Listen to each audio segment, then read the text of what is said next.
Hey guys, number one Marmaduke fan here. Look at Beastars Volume 3. So the TLDR for Volume 1 and 2 is I'm kind of wigged out by how much I'm digging this series because it's basically furry bait, and I've talked about like the limitations of the art style. So Paru Itagaki is like a really young mangaka. I think this is her second manga, right? She's gonna make you feel bad because she's probably like in her 20s and she's already got like a mega super manga hit. But a lot of the art actually feels a little slapdash and a little too sketchy, right? But I've argued that it kind of works because what she lacks in maybe like grace in her drawing style, she makes up for with emotional sensibility. So whenever the characters have like an emotional beat, she really will nail that. If there's like a comedic funny moment, she'll kind of really nail, drawing the characters in a way that suggests humor. So I'd give it like a 5 out of 10 on the art, but you should actually give it a chance, I think, because it's nice qualities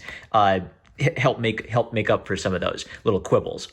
Narratively, what's wild about it is I could instantly tell, I see why this was big with all the teenagers, because it's basically the taboo. It's a retelling of kind of like those taboo caveman romance stories, or he's like a vampire, he's like a werewolf, will he tear me up or will he love me, right, that kind of thing. But I'm proud to say I've never read Twilight. And on top of like the Twilight romance girly thing, there's also this really deep understanding of a young male virgin's inner psychology and his struggles. And what I'm loving about that is it feels to me like Paru Itagaki, because she's telling a romance that stars a young boy. She wants to get into a young boy's mind and understand a young boy's problems.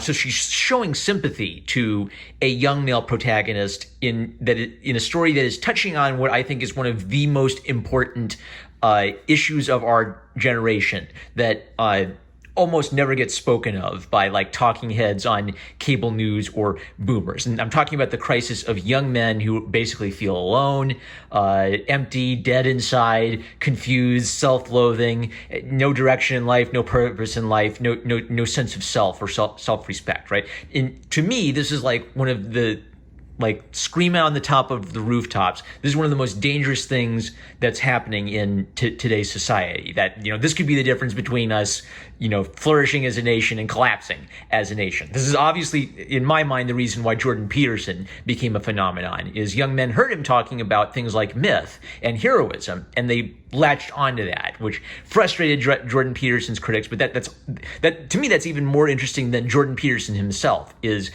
the phenomenon of all these young men latching on to Jordan Peterson. So the reason this is happening, in my opinion, is there's a lack of an ability for the intelligentsia and for most of our culture to talk seriously about the problems faced by young men. We need to talk about the problems faced by young women. We need to talk about the problems faced by young men. It's good that we talk about the problems faced by young women, but I just sort of feel like this almost lack of interest in talking about the problems of boyhood. Yet, Paru Itagaki, as an artist, is sort of dealing with this problem in a much better way than like social scientists ever could, right? So I have mad respect for that. So I kind of want to give you a framing device that I have for thinking about this problem. Is it okay to say boys will be boys?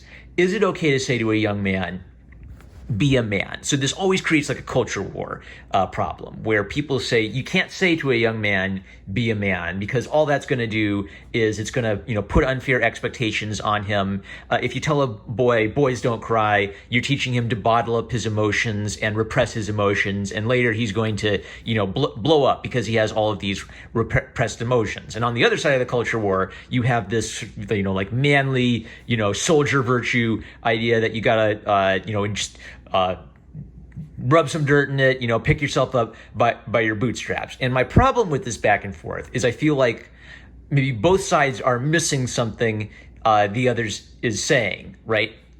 Where if all you have to say to a young man is be a man, you're not actually giving him much guidance on what it means to be a man. At the same time, if you tell a young man, oh, don't worry about being a man, just be whatever. You're not really giving him anything to strive for. And I feel like that it's a conservative liberal divide. And I feel like if the conservative side is it's just too dumbed down and too simple to mean anything. The liberal side, what's wrong with that is it's missing a big point of what young men actually want. So like the liberals think they're being nice to young men, but they're actually just totally missing the point of what the young man is frustrated about. If you talk to most young men, they're not frustrated about, oh, everybody wants me to be a man, but I just don't want to be a man. Most young men are frustrated because they want to be a man and they don't know what that means or how to do it. And it's just ripping them up inside. So Beastars, by taking us into the mind of a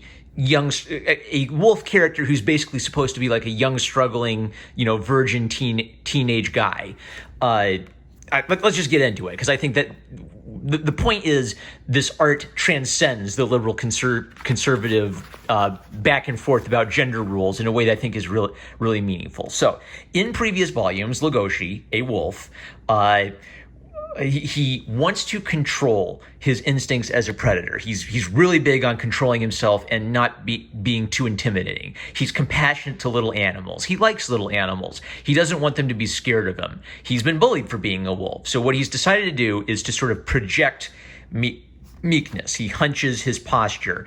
He behaves like a weak wolf in public as a way of trying to put other people at ease and not intimidate them. Not only is he afraid of other people being scared of him, you can tell he's scared of himself. He's scared of what will happen if he gives into his wolf instincts and, becomes violent, right? But the problem is that he's essentially created a false sense of himself.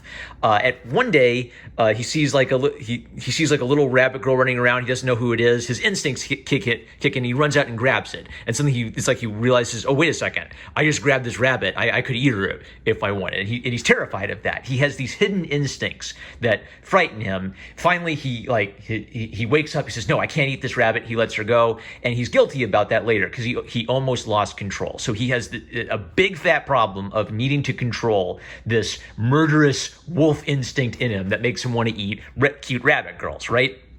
So in volume 2, he joins the drama club, and he finds out that one of the actors in the drama club has bought rabbit blood on the black market. And for a predator, drinking a little bit of an animal's blood, it's almost like a crack where it just like hops you up, right? Legoshi is furious about this because this guy is essentially engaging in a form of cannibalism. So Legoshi, the gentle soul, walks out on a stage and he bitch slaps this predator across the stage, right? So the point is that Legoshi, who's normally so meek and mild, when he hears about something that cruel and that disgusting, it awakens something in him where it's actually okay. He feels righteous anger, he feels moral indignation, and he actually lets loose with some of his violence, right? So Legoshi's problem is he needs to learn how to control his violent instincts, and he needs to learn how to be a man. His whole problem is he doesn't know how to be a man without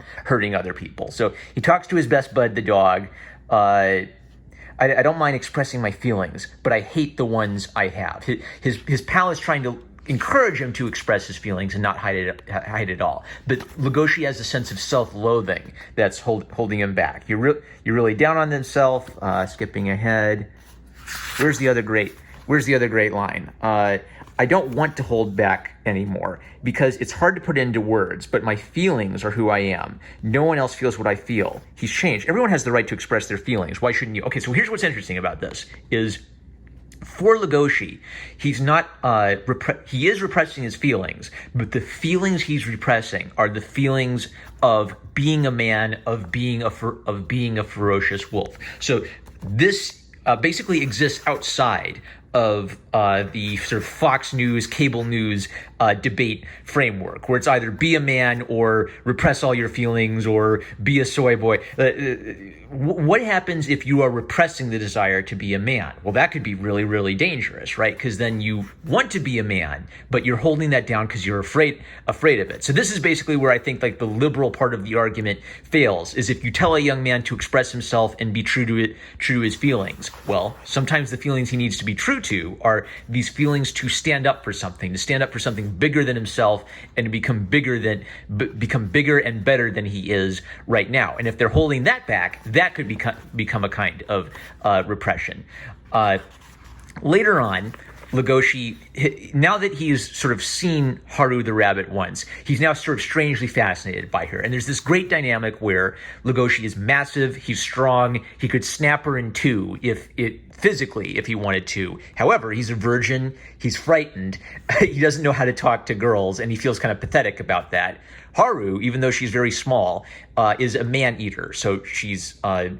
in the first volume, I thought it wasn't clear. Maybe girls were just calling her a slut to be mean. We've learned that she actually is a slut. She sleeps around constantly, and she has a reputation among boys of like wrapping them around her little finger. So if Legoshi has physical power, Haru has learned to use the power of being a woman as a weapon against young men. So what's interesting about this romance, it's a very taboo, very dangerous, and very dark kind of romance. I want you to know I'm actually not rooting for Haru and Legoshi to get together at all, because what I can instantly tell is Haru is the kind of girl who would chew up and spit out a guy like Legoshi, and he's already going through this thing where he's trying to repress the urge to eat her all the time. So this is a recipe for disaster. But the parallel between them is that they're both very sincere about their feelings in their own way. Legoshi is very concerned and introverted and concerned about his feelings, but he's hiding them because he's afraid of them in some way. It's sort of like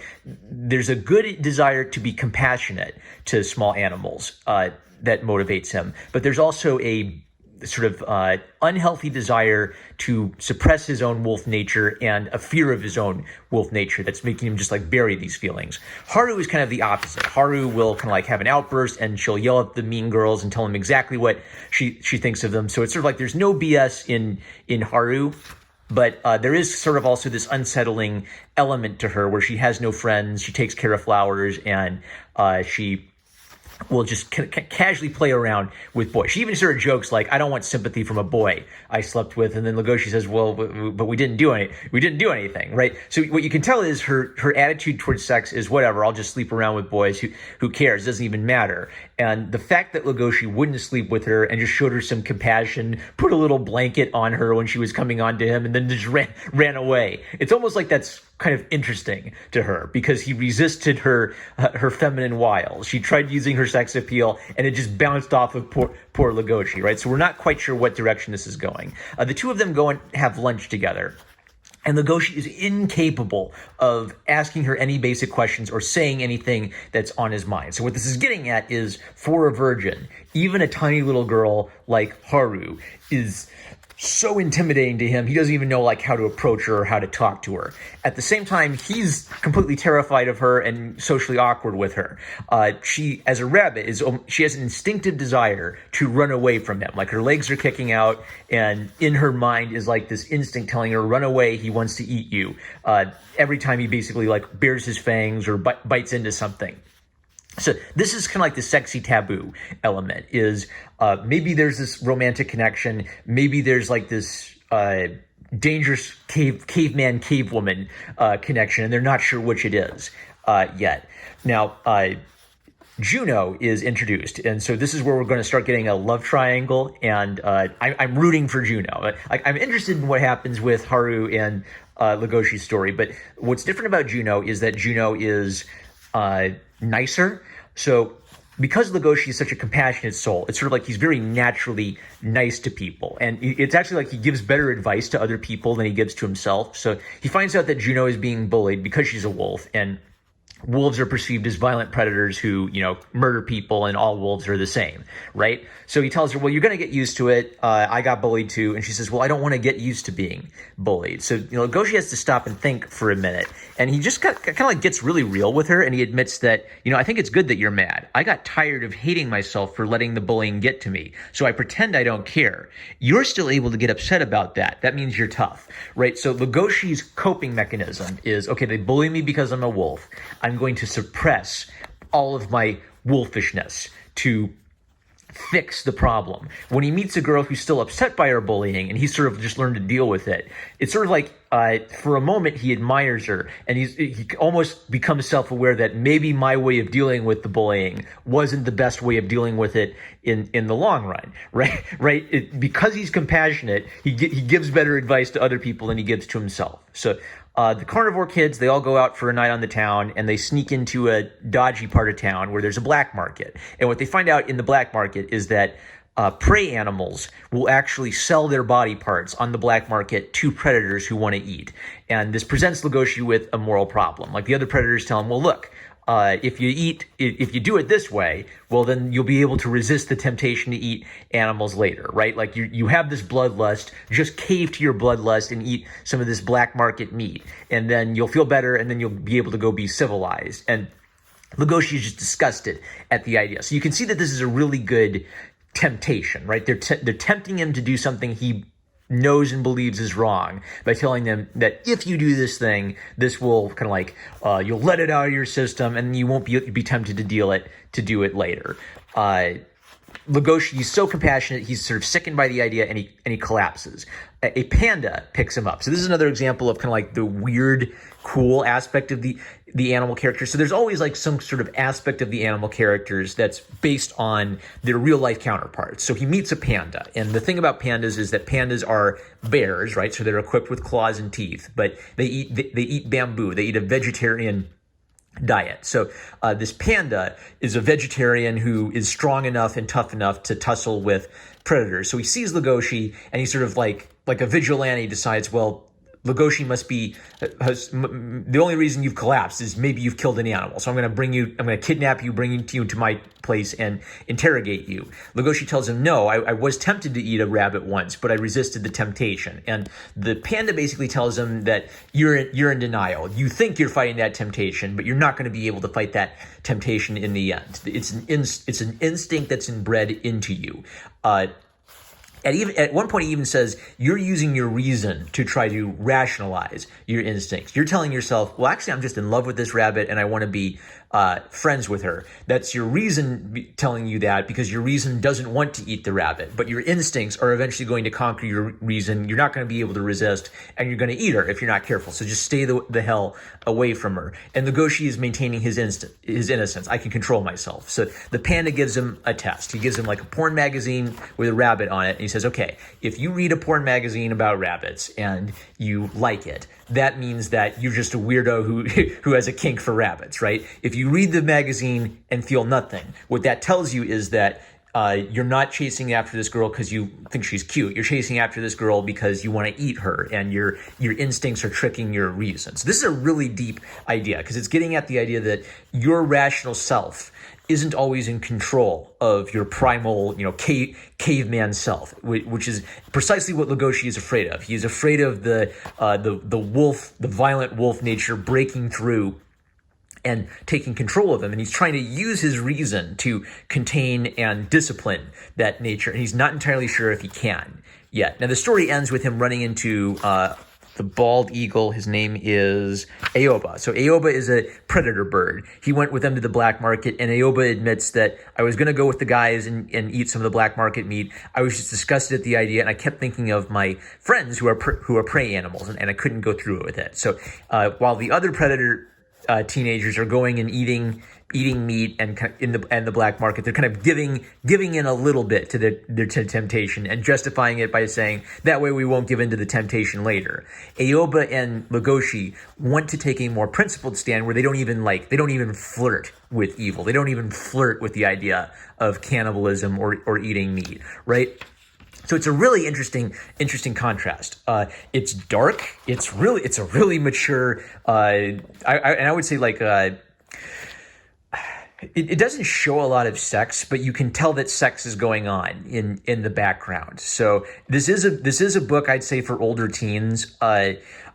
What's most striking about it for me is the acknowledgement of a hidden world within a young teenage man's mind that is sort of torturing him, and he doesn't know how to deal with it. So I'm really interested to see where it goes. I am 100% team Juno. Nice boys deserve nice girls. Nice boys don't deserve mean girls that chew them up. But I am totally invested. All right, I'm no more Marmaduke fan. Love you guys. Catch you later.